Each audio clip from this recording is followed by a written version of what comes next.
Tu bosses dur et tu stagnes quand même. C'est parce que ton cerveau est encore câblé comme un ordinateur des années 80. Ton monde est aussi grand que ton langage te permet de le concevoir.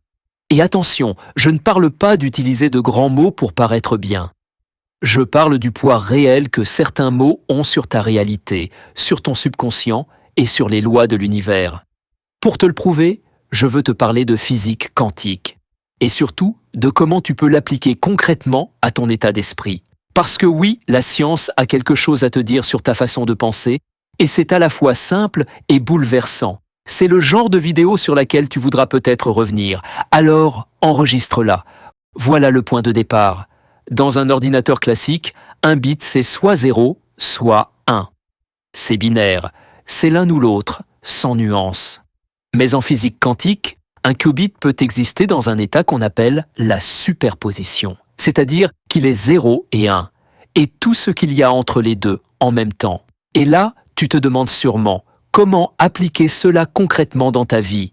Imagine un ventilateur au plafond. Quand il est éteint, tu vois exactement où sont les pales. Mais quand il tourne à pleine vitesse, les pales semblent être partout à la fois. C'est exactement ça, la superposition. Reste bien jusqu'à la fin de cette vidéo. Le concept prend tout son sens une fois que tu as toutes les pièces du puzzle. La plupart des gens vivent une vie binaire, coincés entre les 0 et les 1.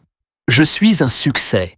Non, je suis un échec. J'avance. En fait, je stagne complètement. C'est ce que j'appelle le mindset GPS. Tu suis un itinéraire fixe et dès qu'il y a un obstacle, tu recalcules, mais tu restes sur les mêmes routes.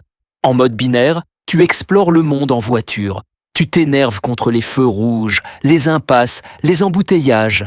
Et tu pourrais croire que penser en mode quantique, c'est juste avoir une voiture plus puissante pour rouler sur ces mêmes routes. Mais c'est tout le contraire. Le quantique ne te donne pas une voiture plus rapide. Il te sort complètement de ce terrain et te donne un bateau pour explorer l'océan. La carte de la réalité n'est pas un sol solide, c'est un champ fluide. La voiture est prisonnière des routes et du bitume. Le bateau, lui, traite toute la carte comme un espace de mouvement infini. Quand tu passes du mindset binaire, je dois absolument arriver là, au mindset quantique. Je suis déjà à la fréquence du résultat, tu arrêtes de conduire, tu commences à naviguer. La physique quantique prouve aussi que le simple fait d'observer quelque chose change son comportement. Donc, si tu passes ton temps à observer ton manque d'argent, tes dettes, tes galères, tu attires littéralement la vague de l'univers vers ce point négatif. C'est comme rester les yeux fixés sur les pales du ventilateur à l'arrêt. Tu n'es pas coincé aux extrêmes du 0 ou du 1. Tu es la sphère entière. Tu n'as pas besoin de voyager vers ta version future. Parce qu'à travers ce qu'on appelle l'intrication quantique, toi et ton résultat faites déjà partie du même système. Le système binaire dit que tu dois forcer, t'acharner, parcourir la distance pour atteindre ta destination. Le quantique, lui, dit que le monde est fluide et que tu es la fréquence qui navigue dans ce flux.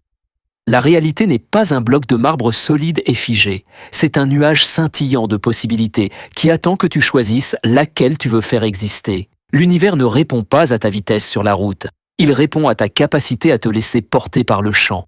Si ce que je viens de dire résonne en toi, ou si au contraire tu vois les choses complètement différemment, dis-le moi en commentaire. Et si tu veux continuer à explorer ce genre de concept, abonne-toi. On va loin ensemble.